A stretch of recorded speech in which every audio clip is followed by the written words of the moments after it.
Quand Paris s'éveille, tout semble paisible. Mais vu de si haut, l'essentiel est invisible pour les yeux. Quand Paris se lève, tout paraît violent. Mais l'essentiel est invisible de si près. Il faut aller au cœur de la ville, au fond d'un immense hôpital, là où se cache une cour de récréation.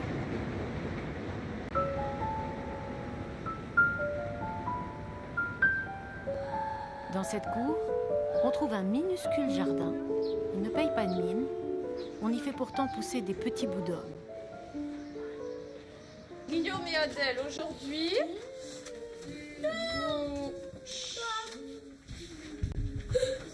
vous préparez une petite salade que vous irez chercher dans le jardin.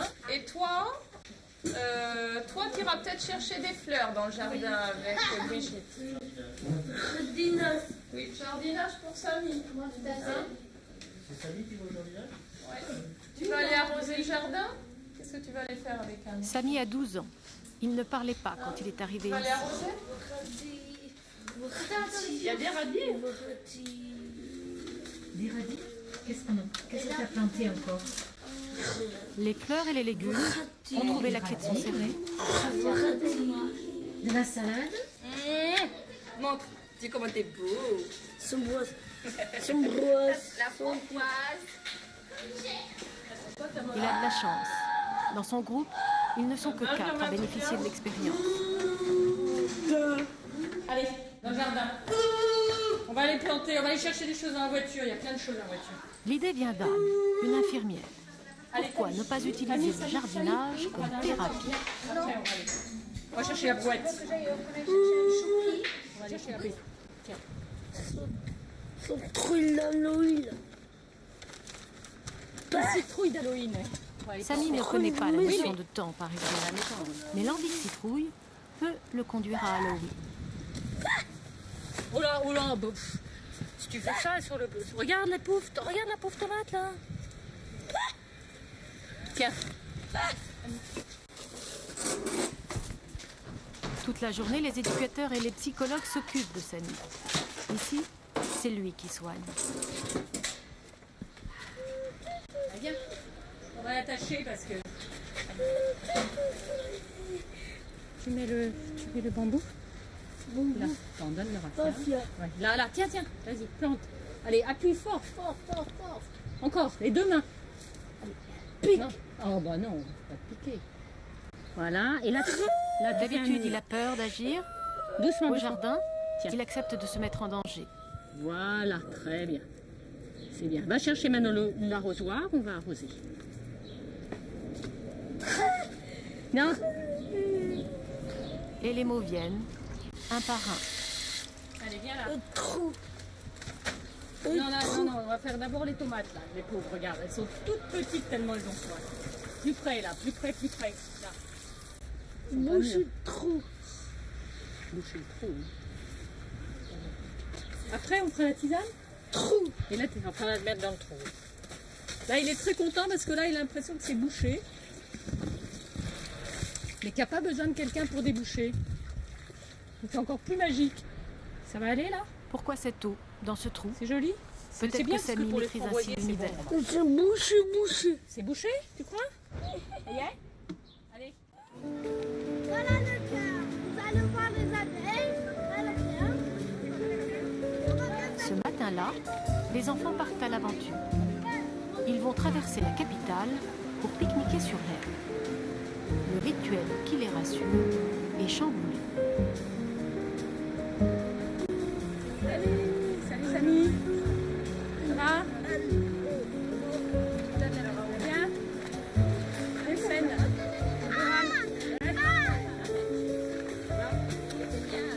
Bien? On va voir les abeilles. Oui, on va voir les abeilles. Les enfants restent d'abord passifs, comme inconscients de leur environnement. Puis doucement, ils sortent d'eux-mêmes. Là, on essaie de leur donner un peu un genre de bain de nature. C'est une façon d'un peu pour voir qu'il y a des choses qui existent. Un peu leur ouvrir l'esprit et tout ça, parce que c'est des enfants souvent qui sont plus tournés vers eux et tout ça, donc être en pleine nature comme ça, comme un bain, je crois qu'ils sont très très contents. Ils sont prêts. Le pari est risqué. Ils vont suivre 1 heure de cours sur les abeilles. Mais tous les moyens sont bons pour qu'ils regardent hors de leur monde.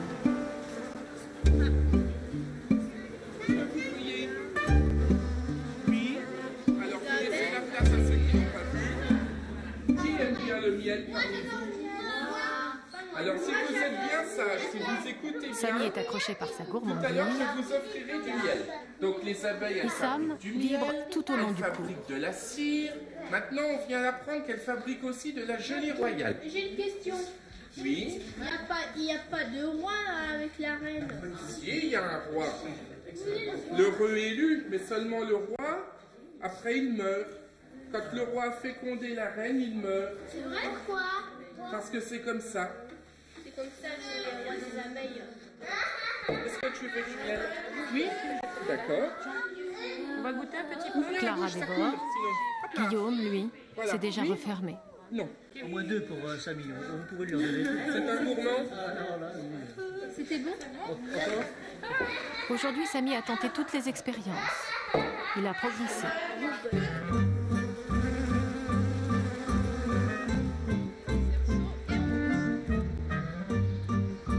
Voilà.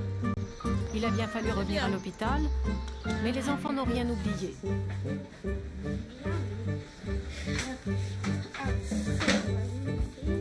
Bon, bah écoute, tu On lises. veut lire avec les abeilles. Oui, tu lises bien. Et après, on va trouver quelque chose pour faire les rayures de l'abeille. Le roi abeille est mort tout seul. Qu'est-ce que tu racontes? J'ai pas compris. Le roi abeille est mort tout seul. Patte après patte, Issam fabrique son abeille et se construit, à sa vitesse. Est-ce que ça te va? Oui. Oui, oui, oui, non.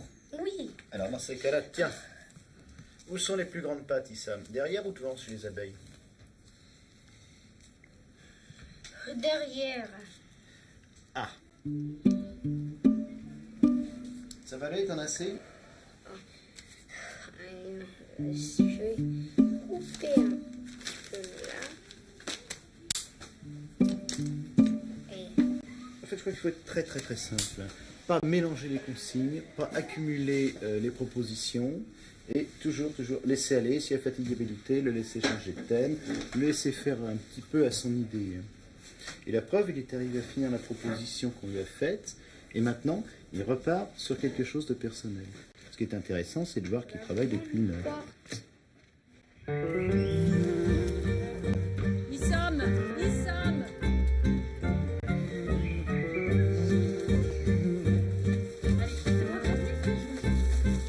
On va l'écrire.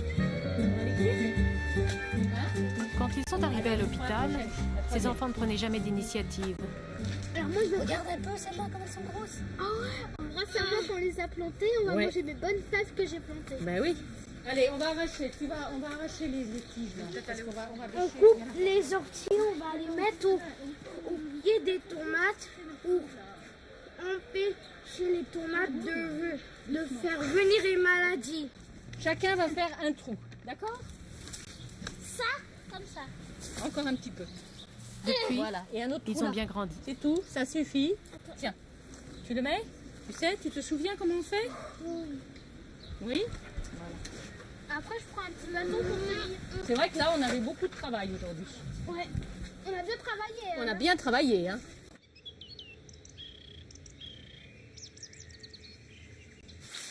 La nature ici est luxuriante. Pas de la petite... C'est pas du petit désherbage. Anne est une étrange infirmière. Son royaume, c'est cet océan de verdure au pied d'un vieux château.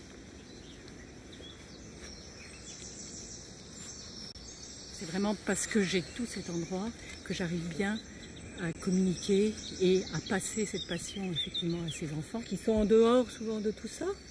Et quand je suis ici, je pense à eux. Je me dis, tiens, je vais leur apporter ça. Et quand je suis là-bas, je pense à ici en disant, ah, j'aurais dû penser à apporter des orties, des choses comme ça. Elle a mis du temps pour convaincre l'hôpital. Cela semblait trop beau pour être vrai. J'essaie de les sensibiliser à l'autre. Et c'est un très bon moyen par le jardin. C'est-à-dire que si on tire sur la fleur, il n'y aura plus de fleurs. Si on marche sur une fraise, elle sera écrasée. Au jardin, ils ont un comportement différent. Ils me parlent de leur grand-mère, ils me parlent alors que c'est des enfants souvent violents. Ils sont tout à fait aptes à beaucoup de choses à partir du moment où on les comprend. Maintenant, tous les jeudis, Anne emporte ses plantes pour son jardin d'enfants. Et Samy n'attend qu'elle. Voilà, très bien. Le verrou. On va prendre la boîte. Là, les poches. Dans la poche. Voilà. Alors elle est où la menthe? Elle est où la menthe? Oui, elle est où? Laquelle c'est la menthe? C'est la menthe ça? Oui? Alors vas-y. T'es sûr que c'en est? Allez. Tiens. Voilà. Et là, regarde, c'est pas très bien. Hein? Dedans. Le plaisir d'entendre les mots sortir de la bouche de Samy. Ça sent bon ici, hein? Ça sent bon? Et regarde là. C'est quoi ça? Abeilles. Des abeilles? C'est chaud? Ça. Ça sent bon, hein? Ça va. Ça aussi, ça sent bon, c'est des œillets. Ça sent. Ah, c'est pas du gingembre, là, cette fois. Je t'en souviens bien du gingembre. On en ramènera du gingembre. Trop froid. Trop froid? Oh non, trop froid. Très très chaud. Très très froid. C'est très très bon. C'est très très bon. Très chaud. Et très très bon. Non? Depuis 6 ans, Samy a réalisé d'énormes progrès. Il faudra sans doute encore beaucoup d'efforts avant de pouvoir partir seul dans la ville. Mais dans les contes, les haricots ne montent-ils pas jusqu'au ciel?